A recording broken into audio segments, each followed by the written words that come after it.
An excerpt from Doomed to Repeat It, An Examination of the Tidal Ebb and Flow of History, by Watanabe's Nemo.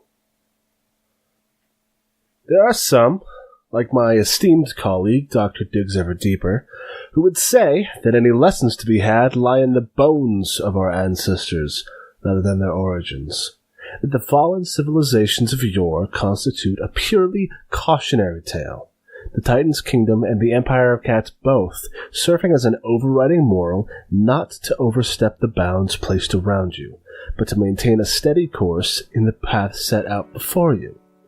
He posits that the mere fact of their present absence signals first and foremost that they were doomed from the start, simply by the scale of their ambition. But history is not so clear-cut. Events and decisions cascade in endlessly unexpected fashions, and but for a few scant variables, any of them could be standing today. The lesson to be learned, then, is not caution, but boldness. If we cower within the boundaries of propriety, turning away from the ambitions of our precursors, then nothing will change and the archipelago will stagnate. Change is not only imperative, but the only possible avenue for survival. The rest of the world won't wait for us. There is nowhere to go but forward. I, and those who think like me, are moving on. I pray you join me.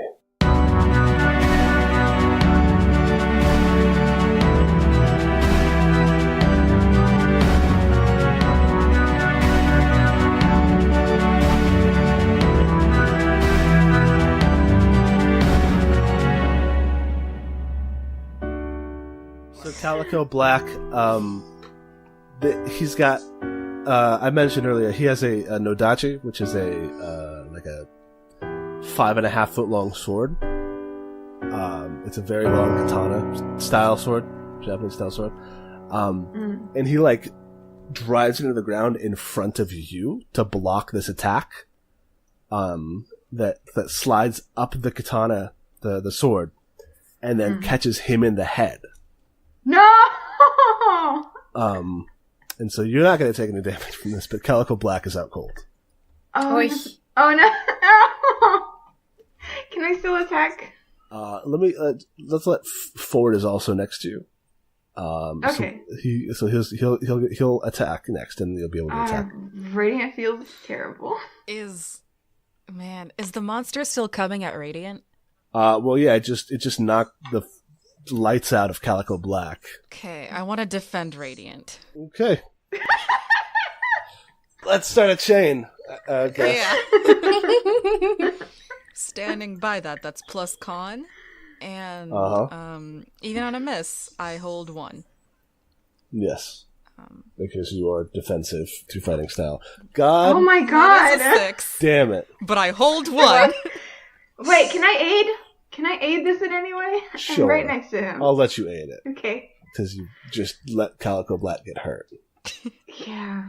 Hang on. So this is it's 2d6 plus my bond, so plus 1. Mm-hmm. That's a 10. Ooh. Hell yeah. That's a 10. Good. All right. So for aid or interfere, when you help or hinder someone, roll plus bond with them on a 10 plus. They take plus 1 or minus 2 to the roll, your choice. 7 or 9, they still get a modifier, but you also expose yourself to danger, retribution, and cost. So, Ford, you get a plus 1, bumping you up to a 7. Thank God. So you hold 2 as you stand in defense. I think the way Radiant does this also is before Ford even manages to land, Radiant slightly pushes him off the path of the ice fray. Just don't. Okay. Yeah. Ford, what are you going to use that hold for? Okay, well, I think if the burnt skeleton is coming at Radiant, Ford just sidesteps in front of it, fire in his eyes, and does that little block where you cross your hands in front of you and they're in fists. If the skeleton's I guess swinging down, Ford puts them up against it, so it hits the gauntlet. And I do want to have the attack's effect or damage. And you are also redirecting the attack to the thing you defend to yourself? Yes. Okay, so that's both of them. Mm-hmm. Both holds on that. So 6. So yeah, so you just go like, bam! So he's going to roll damage, and then you're gonna halve that. So roll 1d8 plus 1, and then halve it. That's /R? Mm-hmm. Nope, that's 2d8. That's 2d8. The first one was a 1. Okay. Alright, so that's 1 damage. Can I have that? Yes, that is the halve thing, is 1 damage. Okay. It was 2 damage, then you halved it. You also have armor. That is true. So I'm you good. Completely, I'm fine. You completely stop this damage. Good job. Nice. I want sparks to fly off the gauntlet when Ford puts it up and the skeleton hits it. And there's like charred bits of skeleton and also sparks, and it's cool. Absolutely. Hell yeah. Tuku, that thing, Ford and Radiant are now fighting this thing. Calico Black is like asleep on his feet. That cannot be comfortable. No, it's not good. He's like, it's like, I mean, you've seen someone asleep on his feet. His legs can't move, so he's just like kind of bent over. Oh my god. Oh. It's not, yeah, it doesn't look pleasant. But this other big old flaming skeleton. And also, here's the thing. The longer you're fighting these guys, the more their skeletons are lighting on fire. Oof. Oh no. Okay. Oh no. How much damage have we done to them again? You did, 7 to one of them. Great. Tio's kind of like, what's this shit show? Yeah. So this second skeleton is coming after you, and the folks near you. Oh, and I didn't have a whip, so... You don't have a whip. The whip is on the ground between you and it, though. So can I try to grab the whip before it gets to me? If you want to give that a shot, that's going to be a defy danger, for sure. Okay, and dexterity, I assume? Yes. 9! Hey, a 9. Fantastic. Hey. So, defy danger, dexterity, by acting fast. Mm-hmm. On a 7 and 9, you stumble, hesitate, or flinch. The GM will offer you a worse outcome, a hard bargain, or ugly choice. Huh. Yeah. You like run forward and slide on the ground and grab this whip, but it does like get off a grazed shot on you. So that'll just be another half damage. Hi. Okay. And I rolled a 7. We're probably not doing like half. Actually, that's like the same. That's the same. It does the same damage that you do. Yeah. So take 4 damage, but you grab the whip. Okay. So what are you gonna do with it? This is when I want to try to hurt it with the whip. All right. So you're gonna engage in a hack and slash. Yeah. Okay, give it a go. Straight? No. For you have a precise weapon. Yeah. So you can roll dex instead. Oh, sweet. My strength is -1. A 7! 7. So that means it's going to do damage. It's going to make an attack against you. It's fine. But you get to do your damage against it. Yeah. So roll your damage.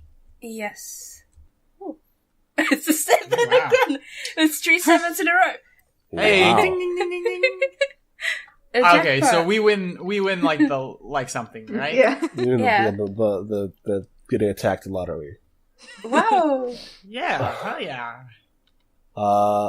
That's my Okay, favorite so- lottery. So it is. Your weapon. Your whip is piercing 1. Mm-hmm. So one of those is piercing. So it's gonna do. It's gonna do 6 damage.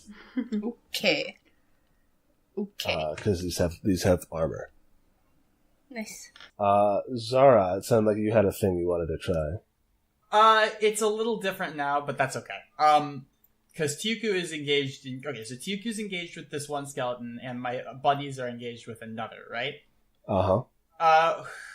Tyuku looks like she's got a handle on it, though, right? And on the other hand, like, 2 people are frozen solid, and Ford is sort of like, taking some licks, right? Uh-huh. Ford's fine. Okay. Right, but you did get hit. Am I correct? That's Wait, true. no. But like you're ducking and weaving like boxing. No, yeah.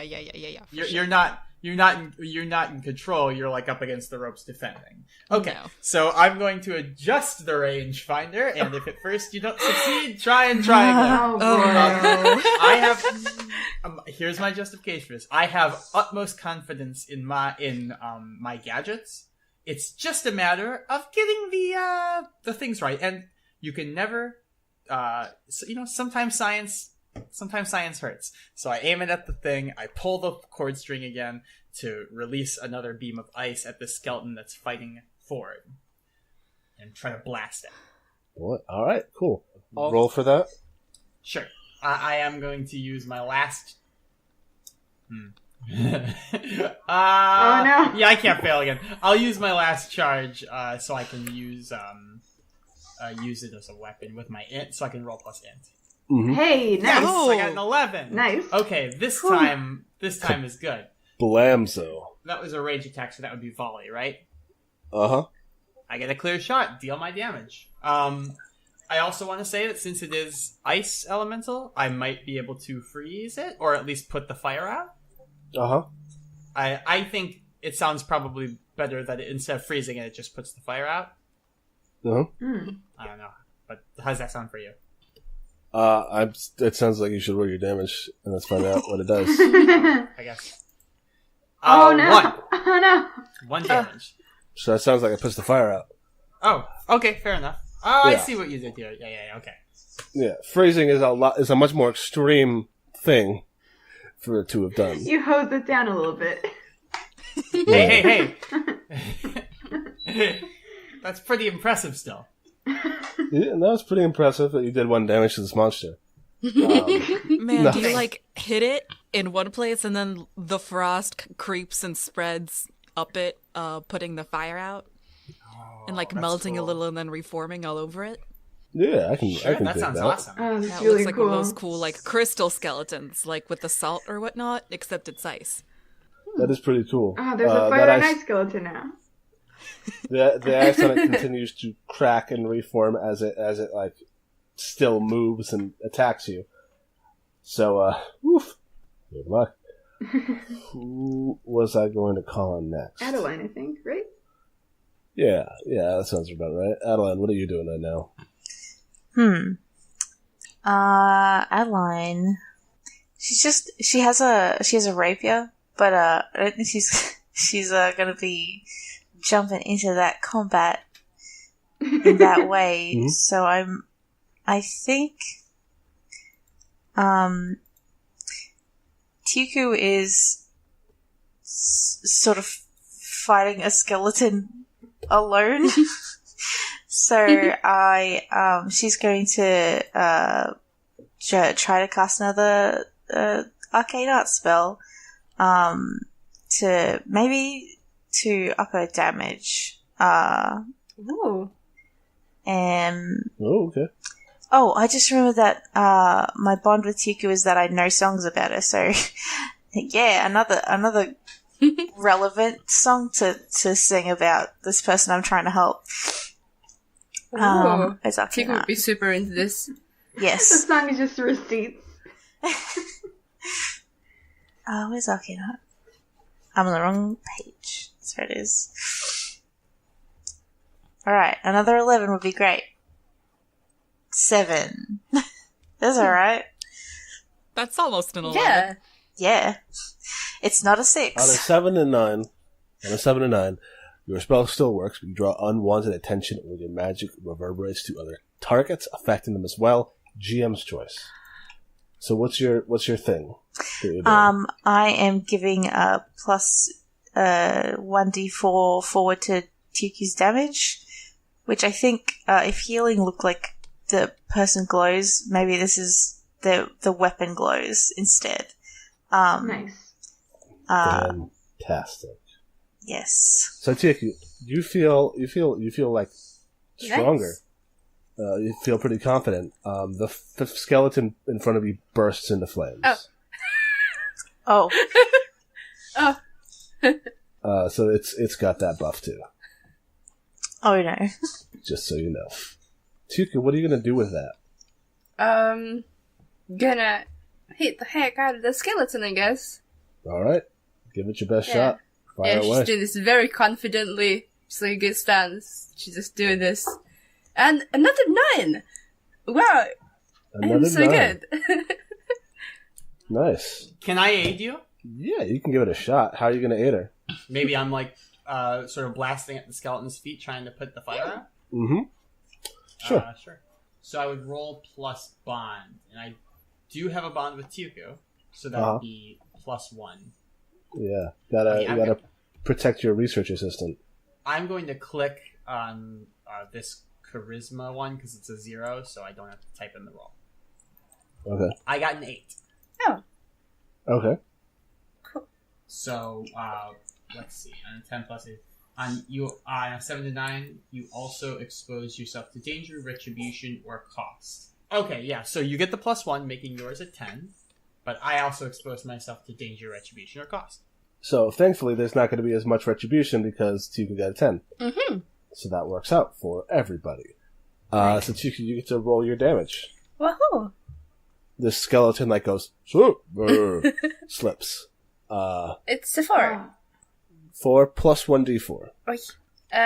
So you're going to do 6 damage to it. Yeah, I rolled a 2 with my extra die. Nice. All right, so fantastic. So it does a whopping 5. You pierce through one of its layers of armor, but it's still got some left. That armor is like this. What is its armor is the fact that it's a charred skeleton. There's no fleshy bits for you to hit, so you have to do a little bit more damage for it to do anything. But good, awesome. With Zara's help, you're able to get the skeleton, and it is looking pretty grim. Its bones are cracking, like you know how charred wood cracks, and then as it's disintegrating, these bones are starting to do that. Yeah, I am into it. Good. Yeah. Ford and Radiant, you have this icy skeleton still on you. Radiant, you are fused to the floor. Ford, you are not on the floor. What did the two of you want to be doing? I want to. How close is the skeleton to me? It's right in front of you. Okay. I mean, I'm between you and the skeleton, though, I think, still. Yeah. That is true. Radiant does want to attack it very badly because he feels bad about not doing a good job. Oh, no. Yeah. I think he's gonna try and stab it with the spear. Tells Ford to lean to the side and... Okay, yeah. Question. Ford is very tall. Radiant is very short. Does Radiant, stab between Ford's legs at the skeleton? I don't think that... The only reason I don't think that would work is because the skeleton's legs are, really thin and skeleton-y, so it'd be hard to hit. But you can stab... You can't, stab upwards at its pelvis. That's true. I'm gonna hit it right in the dick. Here we go. Jesus. Important. All right. These skeletons all have dicks. Well, they got a bone somehow. God. Hi, welcome to Roll Dice to Cry. I'm gonna roll a hack and slash. Here we go. Oh my god! Wow. Wow. I'm beginning to worry, Radiance, if you are intentionally sabotaging yourself No! somehow. I wanted a partial for a specific reason that I'll do when I get a partial. If I ever get a partial in a fight. If you ever get... Yeah. Lord. All right. Oh, boy. Actually, this is fine too. Okay. I'm good. I'm fine with this. Okay. So this thing is sit. Gotta hit you now. Mm-hmm. You stab up. So you stab up on it. Okay. Here's what happens. You stab up on it. And it doesn't. It goes through its ribs, right? Yeah. And then it twists to roll back for another thing. To reach back for another thing. And your spear is just whipped out of your hands. Cool. because it's tangled up in its ribcage, which is unfortunate for you. It is. It sucks. It does suck. Is it gonna do any damage, or is that the only thing that it does? You're losing your thing. That's a bad thing.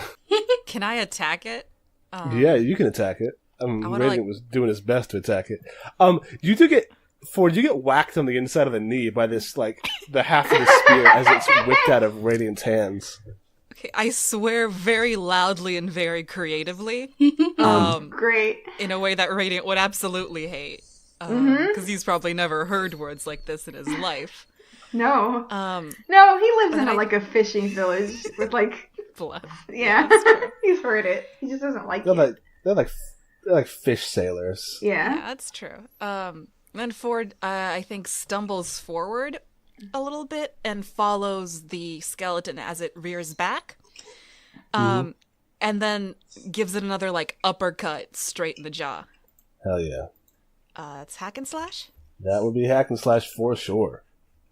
Cool. That's an 11. Nice. I'm good at what I do. Someone's fighting. Good. I can do one thing, and that's punching. Hell yeah. Alright, so yeah, roll your fucking damage. It's a 3. 2 of it is piercing. 2 of it is piercing. Alright. So you make the skeleton stumble back, and it is now backed up next to its other skeleton, Pal, and they are both, like, not looking great. Are they kind of rocking back and forth a little bit? Mm-hmm. Like swaying almost on their skeleton legs. Ford mutters, "Been there." Ford is so good. Ford is good. Thank you. He's very good. So Zara, you are out of charges. What do you have left to do now?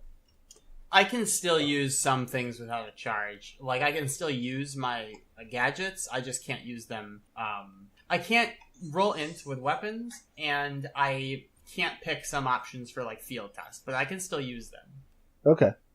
So what are you going to do? These skeletons are now in a clump, right here. Yeah. And and no one is in immediate danger of them. Not currently, no. Now is here's the problem. I have -1 dex. Okay, now is the perfect opportunity for me to blast them with my ice beam. Excuse me, my cryogenic emitter glove. Mm-hmm. So I'm going to blast them with my cryogenic emitter glove. Okay. And I will roll. I will not roll +7 with that. You're rolling dex with that. Yeah. A phrase here we by go, any everybody. other name. It is a cryogenic emitter glove, and I got an 8. Oh. Yeah, that's not too bad. Not too bad. So let's look at the volley. Let's look at volley real quick. When you take aim and shoot an enemy at range, roll +dex. On a 10+, you have a clear shot, deal your damage. On a 7 to 9, choose 1. You have to move to get the shot, placing you in danger of the GM's choice. You have to take what you can get, -1d6. You have to take several shots, reducing your ammo by 1. Ammo is charged for me, so I cannot pick that option. I will pick, you have to move to get the shot, placing you in danger of the GM's choice. So here's what that is. Should I roll my damage first? Yeah. And does your glove have, like, can you, like, modify the Spray? Yeah. Yeah, so here's exactly how I pictured it. So it's got that, like, pull string, like you'd see, like, to tug a doll on it. And what I was thinking is that pulling that, like twists the lens to make it, like, from, like, a wide spray to, like, a solid beam. Mm-hmm. And I imagined it being, like, have any of you used to have those, like garden hose attachments that you spray with? Yeah. Mm-hmm. And how if you squeeze it in just a little bit, it's a wide spray, but then if you squeeze it in all the way, it's a solid beam. I just use my finger for that, but yeah, I get the general gist of All it. right. Well, you get the idea. Yeah. That's how I was picturing it. So it starts as a wide spray, and then if I pull the string back more, it goes into a beam. Cool. So yeah, you're gonna be using that wide spray on these clumped together enemies. Yeah. And so what you have to do is you have to clamber up on top of the forge anvil, which might not work out well for you in a second. But first, you're gonna roll your damage. Sure. 3. All right, 3. Great. That's not a lot. It's not a lot, but it is enough. Thankfully, as you're especially since you got both of these guys, your glove emits this like spray of this like cone of icy energy that these two skeletons like congeal into one, not one skeleton, but one like massive ice, and do not move. But here's the thing, is that made this anvil very slick. Oh no! And you are in danger of falling. I never fear, because the power of science is on my side. As two of the two of those little grappling hooks from my oh shit! You have that little grappling hook. From my magnetic grappling harness shoot out and anchor me to the forge so I don't fall over. Well, that does it then, I guess. Well, there's a role for it. Is there a role? Field test. When you use one of your gadgets to get out of a tight spot, describe what it does and roll plus hand. Oh, okay. Then yeah, for sure. Roll that. All right. I should have just rolled the field test, but that's okay because that's a 10. Hooray! So on a hit, it works as expected, but choose one. The gadget's effects won't last long. You need to hurry to take advantage of it. The gadget draws unwanted attention or puts you in a tight spot. The gadget is damaged, you can repair it, or the gadget drains your reserves, spend 1 charge. So you do not have 1 charge. I'm going to take the gadget's effects won't last long, you need to hurry and take advantage of it. Okay. So that stabilizes you long enough that you can like scurry your way off of this anvil and not fall to your untimely rabbity demise. Yes. Good. Eustace comes limping over. I guess not limping, more like hobbling with his still holding his nose. And he says, "What the fuck was that?" Skeletons, and they were on fire. Thank you, Mr. Maphorn. Where did they come from? The furnace. What do you mean they came from the furnace? They were in there. There were skeletons in the furnace. Yeah. Let it be known, everybody, that there are burning corpses in the furnace. Ford goes and looks in the furnace. I mean, if there were more corpses here at any other point, they are no longer here. Ford looks a little disappointed. Oh my god. Yeah, it's what's left of this place is like just embers still, not embers, burning embers, but like dust. Soot? Or wait, no, ashes, that's not it. Yeah, ashes. ashes is the thing. Yeah, ashes. Can I go back now and look at the skeletons? Yeah. And like see if they're human or otherwise. They are super not human. They were 10 feet tall and had disproportionately long limbs. So good news, they weren't burning people in the forge. What were they burning? That sounds like a pretty reductive way of saying people, friend. Well, I mean, this skeleton doesn't look like any sentient being I've ever seen. I guess. It's got a head, though. Useless. Taps on the head. And the skeletons shatter. Oh, great. Maybe we should spend less time worrying about the morality of destroying zombie fire skeletons and more time worrying about the fact that zombie fire skeletons just attacked us. I mean, we took him down, didn't we? Maybe. Can I do like a spout lore to see if I recognize anything about like maybe the silhouette? I feel like Radiant reads a lot about monster fights and stuff. Like, is this a recognizable monster or like something like that? Yeah, if you want to give that a shot. Yeah. About the monster? Yeah, like if it's identifiable, if it's like, oh, this is the long legs man from the mountains. Long legs. The long legs man. A new cryptid. I love that. Long legs man. We love the long legs man here in sunny West Virginia. Mm-hmm. Okay, sure. Yeah. Give it a shot. Roll yourself some lore. Oh god, I forgot that intelligence is my least one, my worst one. Here we go. Yeah. That's a 6. I don't know shit about shit. Is there a way I can aid? How? Probably not. How would you aid that? I mean, I guess try to jog Radiant's memory by starting to, like, under my breath, maybe mutter about The long legs man. cryptids that I've heard of. Because Ford spends a lot of time in the woods. Or he did at one point. So I think he has a fairly decent grasp on cryptids. Radiant is definitely talking to a little himself. bit flabbergasted that we are here in this fantasy world referring to monsters as cryptids. I mean, I think that's an accurate term for them, considering we don't know what they are. I guess. I mean, like, yeah, these are unique and rare monsters. They're not, like, run-of-the-mill monsters, But- right? But, like, Ford knows about other cryptids? Like, there's other unknown monsters that are just like, oh yeah, watch out. Bigfoot.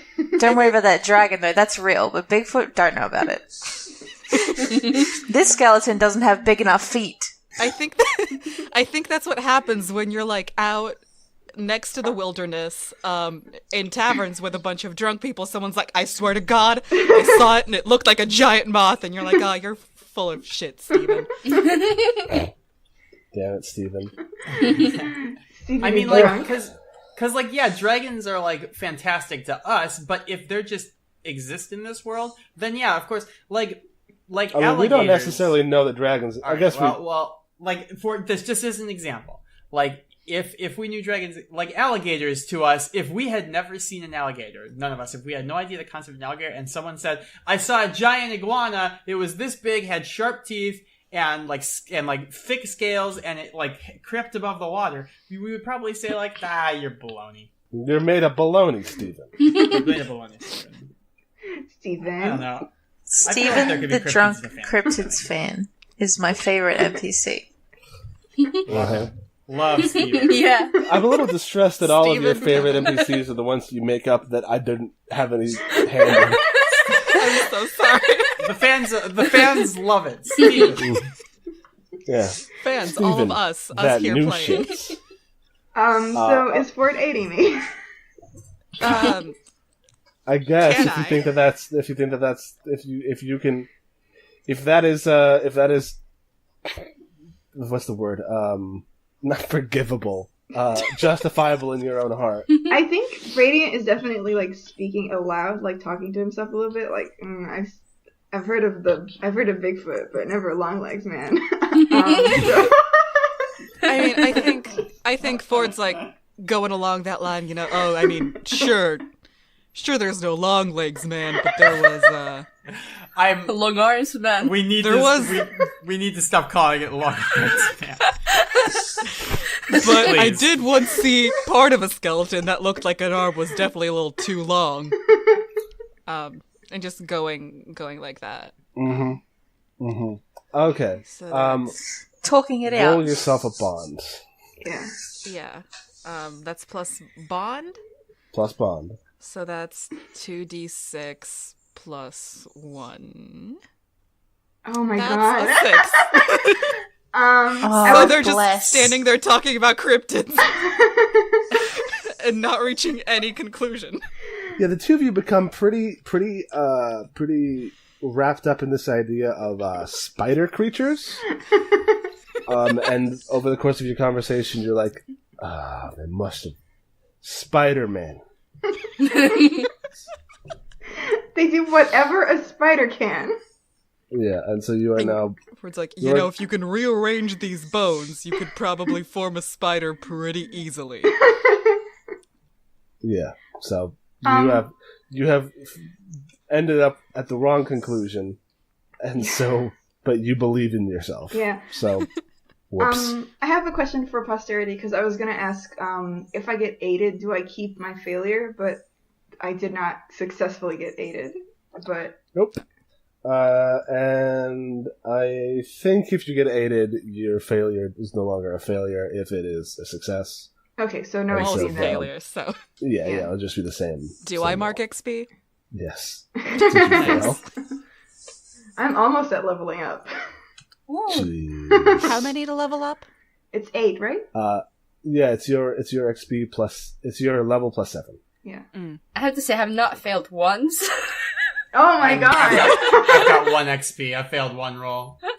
Yeah, I have some 7 of y'all are- XP. Some of y'all are Failed wild. too. Well, one is because some of y'all are rolling more than others, and also some of y'all just are rolling very badly. Okay. I want to walk over to Hermaeus. His name is not Hermaeus. Hermaeus Bartimaeus. Mora, the Daedric Prince. Shut up! Shut up! I knew as soon as I said Hermaeus, I knew that was wrong. What's Nemo's Bartimaeus. Bartimaeus. Bartimaeus. Hermaeus Mora. Good character. I go up to Bartimaeus Nemo and I say, "Now do you see what I mean?" Yeah. This is awesome. My man. Okay. I feel that out of character it is very clear that Bartimaeus is keeping something from us, and I feel that Zara is pretty smart. Do you think it's kosher if like Zara can kind of suss out that Bartimaeus knows more than he's letting on? Yeah. If you think that he is, then Zara can think that he is. Yeah. Because if you don't think that he is based on any external out of game metagame information, that's just your take. He's like speaking very vaguely about stuff. I mean, he's been kind of open about some stuff, but he's like nowhere near as worried as he should be. So I'm going to say all this to him. I'm going to say, listen, I know you're the big science star and what have you, but I don't think you're taking this nearly seriously enough. This is... Come on, we're getting actively attacked now. Something very strange is going on, and I feel like everybody else is acting crazy. Okay. Can I ask something before you continue really quickly? Sure. Is Calico still knocked out? Yes. Oh no! Nice. Somebody should take care of Calico. That's true. I mean, in that case, Ford walks up behind Zara, kind of like slamming, lightly hitting one fist into an open palm, like, buddy, you better start talking. Ooh. Ooh. Intimidation. Oh. Okay. So here's now a thing that I was about to say, that this could potentially be a parlay, but you would need some leverage. And having a big angry orc behind you is kind of leverage. Yeah. All right. So when you have leverage on a GM character and manipulate them, roll plus charisma. Leverage is something they need or want. He wants to not get the shit kicked out of him. And I think that works fine for you. On a 10 plus, they do what you ask if you first promise what they ask of you. On a 7 and 9, they will do what you ask, but need some concrete assurance of your promise right now. So do you want to roll that? Sure. I roll plus charisma, which is a 6, a failure. I don't suppose I can try to get Ford. I don't suppose Ford could try to aid me. No, I think Ford is doing. I think the thing that Ford is doing is pretty aiding. So if he wants to roll that, give it a shot. I would like to roll that. Do we have bond? We do. I don't have bond with you. You have bond with me. I have a bond with you. The important thing is that the person who is rolling has the bond. Oh, perfect. Mm-hmm. That's a 3. Oui. Oh no! So, Oh my god. Ford's doing his best, but he's not really good at helping people. Okay. Boy, that's not good for you. This is bad for you. Zach, What's up? does Calico wake up? That wasn't what I was gonna do, but that might be part of it. No! Don't give him ideas. Both of you, mark XP. Yeah. Mm-hmm. And so you're threatening Nemo, and he looks down at the fists, and he looks at you. And he's had this sort of like smirky, sort of jovial, sort of like chill, laid back demeanor this whole time. And his eyes get a little like narrow. Oh. And he says, "Listen, I don't know exactly what you expected when you took a job on an island that no one's ever heard of, that shouldn't be here, with markings that are older than any existing markings we've ever been able to recover. I I guess maybe you thought it was going to be a walk in the park and there was going to be no danger. I don't know why you would think that if we were going on a walk in the park with no danger, we would need to bring an 8-foot-tall wall of muscle to back us up. This is going to be dangerous. You're being paid for it, and if you threaten me again... He whistles and Calico wakes up. Oh my god! Power play, power play. I like this. Then we're going to have a lot of words when this is over. Hey everyone, please submit your fan arts to @RollDiceAndCry on Twitter.com. Oh man. Jeez. Damn, that was like intimidating as shit though. Oh, Yeah. So good. I think Calico blinks and clears his head, and it's like, ugh. And then just steps up, and all the ice on his legs crack. Oh god. I gulp, and I don't know if rabbits sweat, but I'm a humanoid rabbit, so I think a big bead of sweat like drips down my face, and I sort of say, "Yes, sir." Thank you. Ford shrugs. And obviously, you took care of it. Now we've got work to do. Let's look around. And he's back to his old self. Great. Man, I liked him. I like him better when he's an asshole, like a nervous. Actually, Ford likes him a little better now. No, I like him better when he's an aloof jerk. I don't like him when he's scary. All right. So all that's left in this room is those, and then there is now the back of the room, which you have not yet explored. There's the map. There's this forge. Eustace kind of sidles up to Chiku and Adeline and was like, "That dude's a little scary." A little, I guess. I'm not. It's all a little over my head. And then you hear a call from further in. It's Jameson. It's like, hey folks, I found another door. Hell yeah. Okay, we go to the door. Ituku yells like, "Don't touch it, okay?" Okay. God bless. Wait, do we know what are on like the other? I think there's 2 corners left on this big building, or are they? Or was the map and the forge the only 2 things that are like... Map of the forge in this big hall, they are on opposite sides, and they're the only things that are in this hall other than the statues and the pedestals. Okay, good to know. There is, and then... Head to that door. I was wondering if there was like one thing in each corner. I was like, ooh. No. Okay. They're on like opposite walls. Okay, cool. Let's go to that door. And then there's a door. It is it's much smaller than the last one. It's like a double door sort of thing. At least the size of a double door. And it is a little bit taller than Ford's horns can pass through it comfortably. And Jameson's there, and he's like, "Yeah, I mean, honestly, I wouldn't have really even noticed it's a door if not for the frame. It's like, I don't think there's a handle on it. But I mean, it looks like a door, right?" Yeah. And it does. Yeah. Well, if it looks like a door and if it smells like a door. Does it taste like a door? Quack. What does a door smell like? Ford shrugs. Opportunity. Oh, all right. Can I do want to inspect the door, see if there's any way to open it up? I'll tell you this. There is a handprint on the center of it. Ooh. Can I check the door for traps?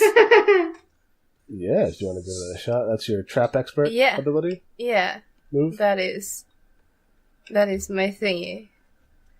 I have to look at it. I'm sorry. No problem. What's the text of that again? When you spend a moment to survey a dangerous area, roll plus dex. On a 10 plus, hold 3. On a 7 to 9, hold 1.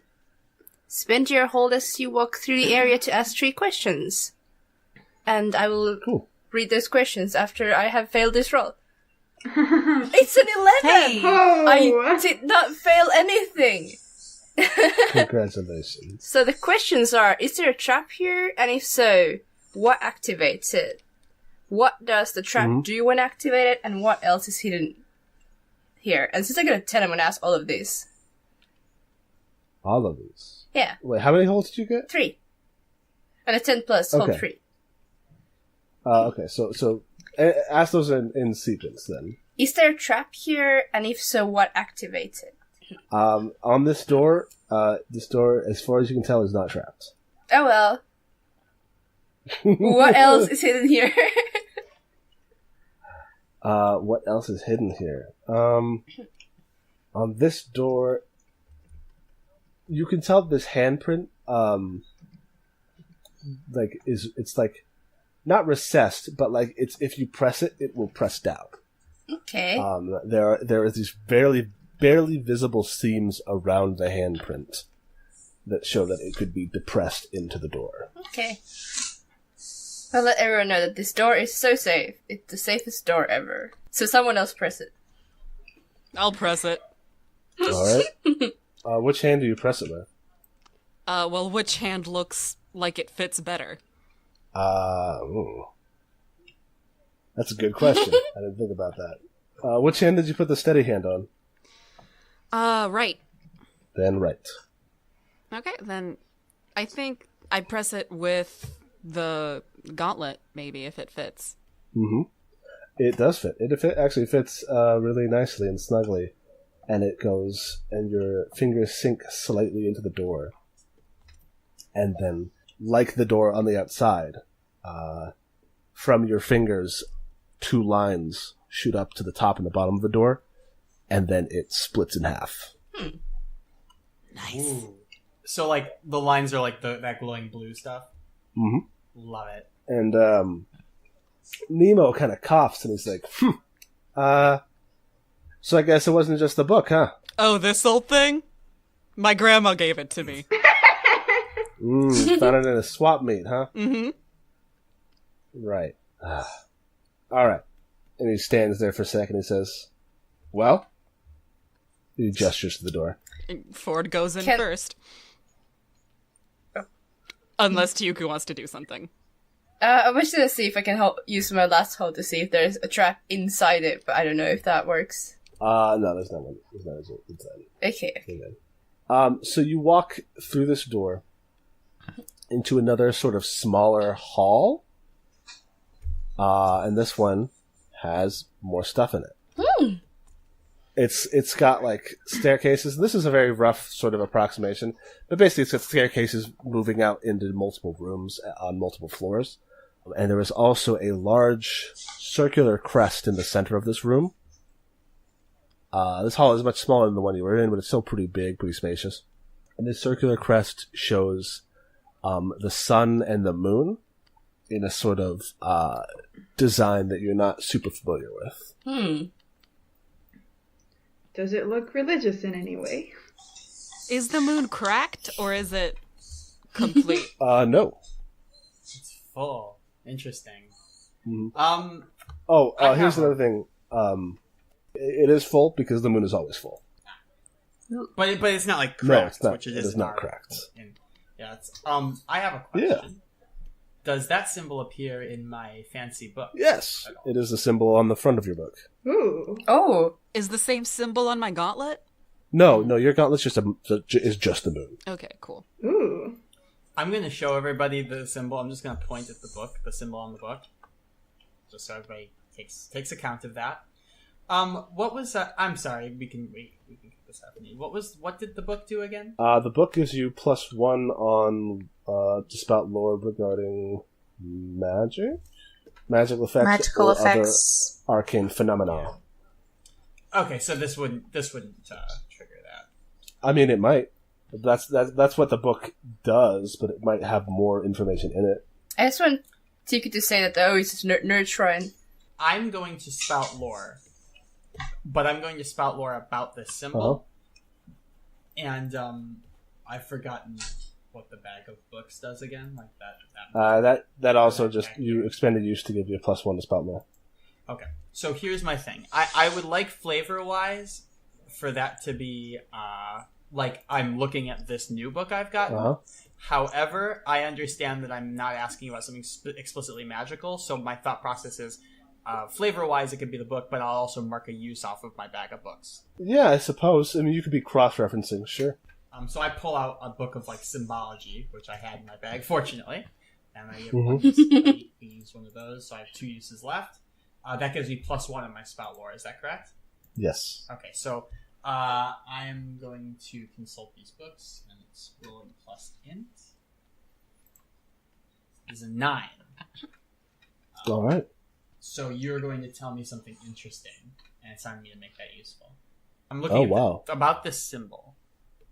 Uh-huh. I mean, I guess the interesting thing is the thing that you probably already sussed out is that this is the crest of the Titans. Yeah, so I'm going to tell the team that, like, this is, like, I remember I had a book of stories when I was a kid that my parents got me, all about the Titans, and it had a symbol. Well, it wasn't exactly like this, but it was close.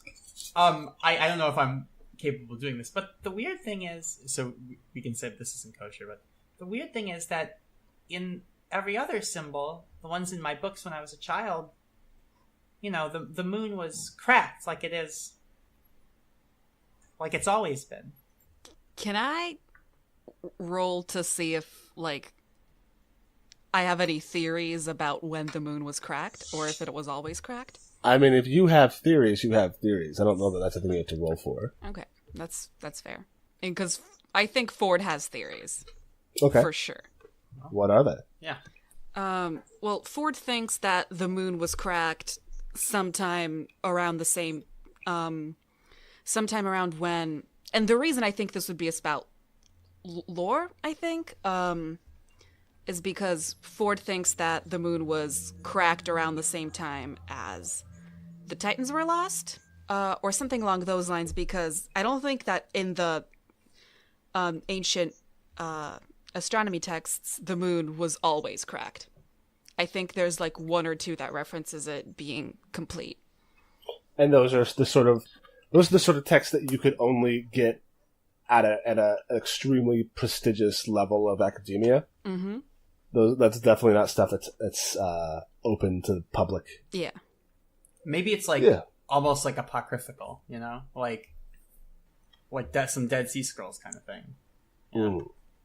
Yeah, maybe it's like folks are like, they say it wasn't cracked, but they're wild ass old heretical astronomers. They probably would, they're just making up wild shit. Yeah, like but there's no like cross reference for these, so we can't like accept them, Mm-hmm. This guy was considered insane by the people of his day, and he's like the only person in this area who was like, this happened. Well, Ford wholeheartedly believes this. Nice. Are you going to tell us that in character? Yeah, I think he goes, well, there are some old texts that reference the moon, being whole, being full. Wow, how do you know all this, Ford?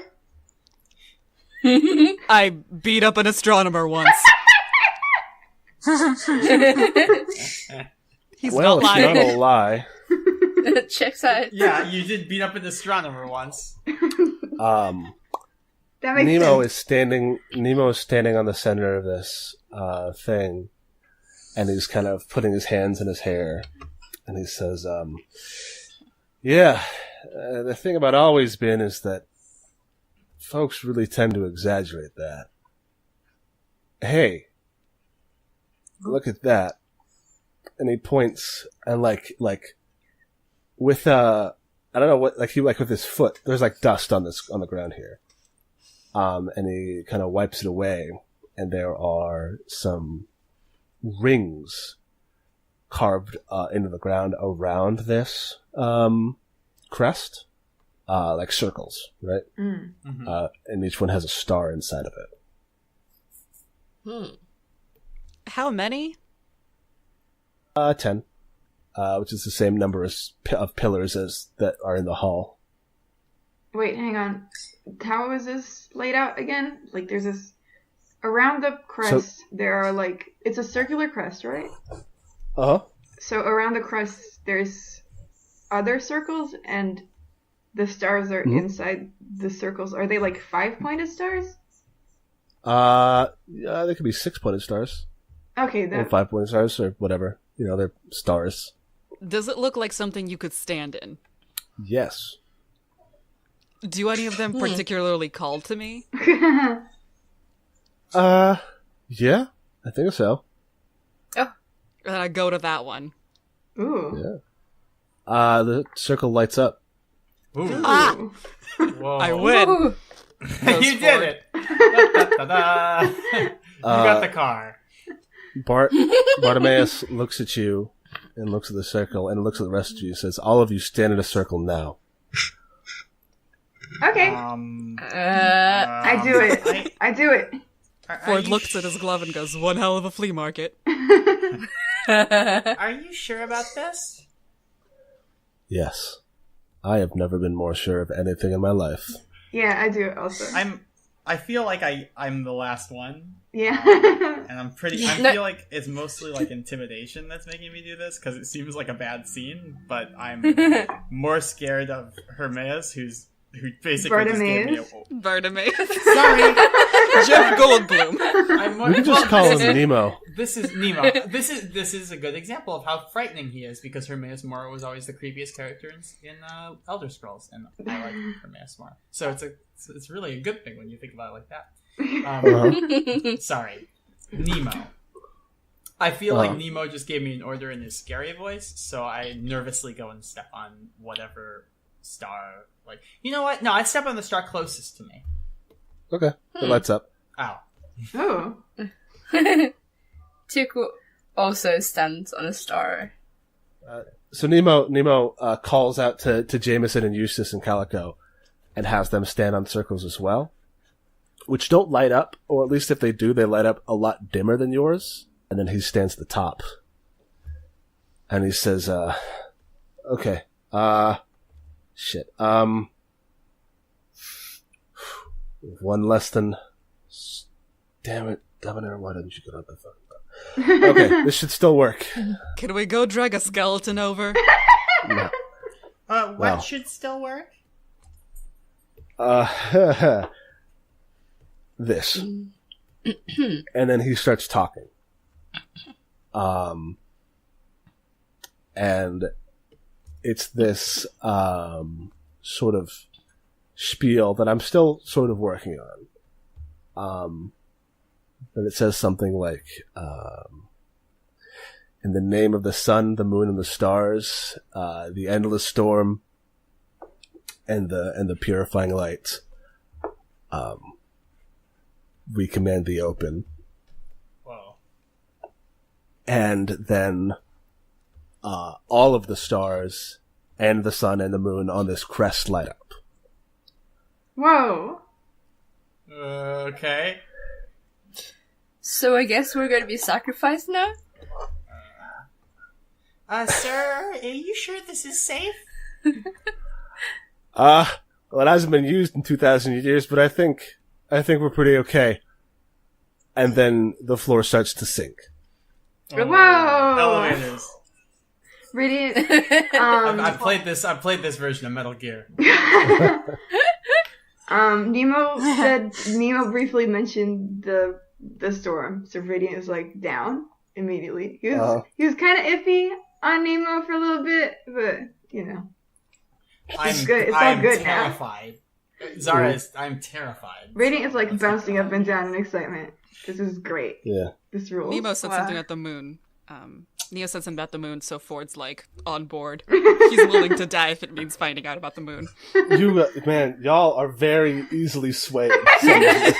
My charisma's -2. I'm a dumbass. My int is -1. So what happens is the floor starts to sink, but it sinks as like you rotate as it sinks. Cool.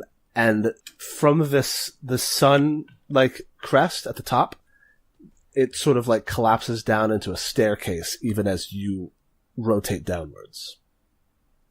Nice. And there's this deep rumbling as you go down, and then it stops. You're about 20 feet deeper into the ground than you were, and you see an archway going further into the island. And this archway has two lines of blue lights reaching down it on the floor. Like, you know how, like on airplanes, there's lights along the ground to show you where to go? Yes. Like in movie theaters, right? Yeah, like in movie theaters and stuff. It is that, effectively. I want to go through the archway. Soft glue. Oh, same, yeah. Yeah. Yeah. Fantastic. If everybody else goes, I rush along nervously, kind of hiding behind someone. And as you walk, Nemo talks. And he says, alright, so things are going to be a little wild for a little bit. Any of you cats ever heard of the concept of reincarnation? Sure. Oh my god. I have to think if it's... We have joined a cult. I have to think if people are pro or against reincarnation now. What's the cello religion stance on this? I don't know, what is it? Yeah, what's the jello? Oh god. Be funny if it was against. Yeah, I was thinking like, I feel like they would be for, but it'd be so fucking funny if it was against. I mean, so here's the thing. Cella is a god of like storms and stuff. Yeah. What is the water cycle? Oh, that's true. Everyone is reborn as water. Yeah. Well, the thing is that it rains and it goes and then it evaporates and it goes back into the sky. Yeah, I think that makes sense. I was thinking something along those lines too. So yeah, they're down with reincarnation. There's no physical evidence for it. Yeah, but there's no physical evidence for anything happening after death, so like, fucking who cares? Hold up, 1 second. Isn't there, like, I'm gonna go ahead and look at these basic moves really quick, and I see one's called Last Breath. Do you think anybody...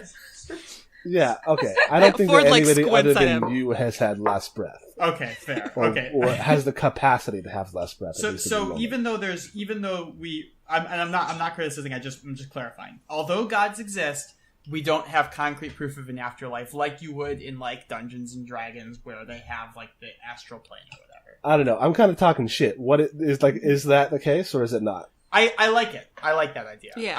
I always thought that certainty about death kind of takes the wind out of the sails of something. So Yeah, god, like, some people ask the gods shrug.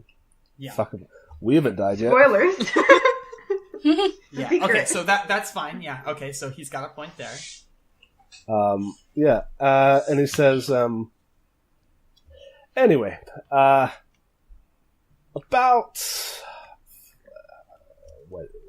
30 years ago, my boss, who you'll meet eventually, she found this like text thing, right? A book, yes. More of a scroll, a tapestry, whatever you want to call it. More or less, most of it completely incoherent, a lot of it destroyed, completely illegible.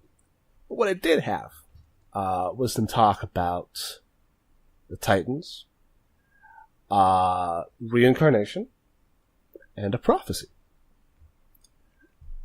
And